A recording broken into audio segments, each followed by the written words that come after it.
क्या यूपी में एक बार फिर बुलडोजर चुनावी मुद्दा बनने जा रहा है? क्या 2027 विधानसभा चुनाव से पहले बीजेपी अपने सबसे चर्चित राजनीतिक प्रतीक बुलडोजर को फिर चुनावी नैरेटिव के केंद्र में ला रही है? हाल के दिनों में यूपी के कई जिलों में अवैध निर्माणों के खिलाफ कार्रवाई तेज हुई है। प्रशासन ने मदरसों, मस्जिदों और अन्य अवैध निर्माणों पर भी कार्रवाई की है, जिसके बाद सियासत गर्मा गई है।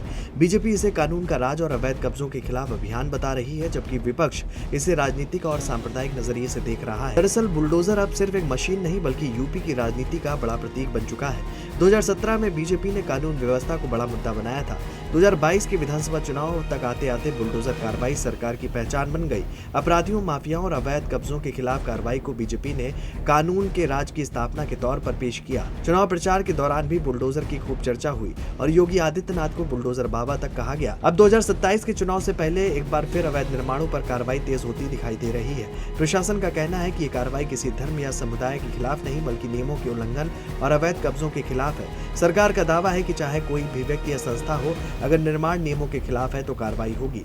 बीजेपी नेताओं का कहना है कि कानून सबके लिए बराबर है और अवैध कब्जों के खिलाफ सख्ती जारी रहेगी, लेकिन विपक्ष की राय इससे अलग है। समाजवादी पार्टी, कांग्रेस और अन्य विपक्षी दलों का आरोप है कि सरकार चुनिंदा मामलों में ज्यादा सख्ती दिखाती है। विपक्ष का कहना है कि बुलडोजर कार्रवाई को राजनीतिक संदेश देने के लिए इस्तेमाल किया जा रहा है।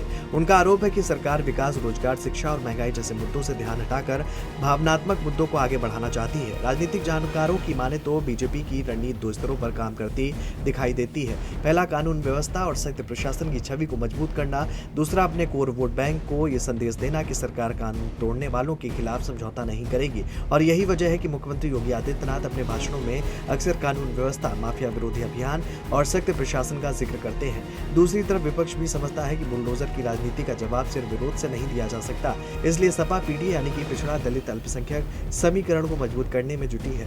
कांग्रेस भी सामाजिक न्याय, संविधान और आर्थिक मुद्दों को प्रमुखता देने की कोशिश कर रहा है। विपक्ष चाहता है कि चुनावी बहस कानून व्यवस्था से आगे बढ़कर रोजगार, किसानों, युवाओं और महंगाई जैसे मुद्दों पर केंद्रित हो।